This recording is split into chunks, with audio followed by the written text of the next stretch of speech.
Τι γίνεται, Αρνή? Όχι, ψάρια πάω, τρώμε. Έχει μείνει τίποτα? Όχι. Ωραία, θα φέρω εγώ ρε σουβλάκια. Θα φέρω και 2 φίλους μου.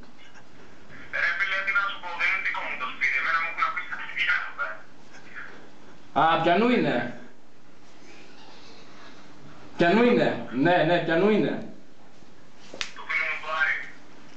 Α, τι να πω τώρα.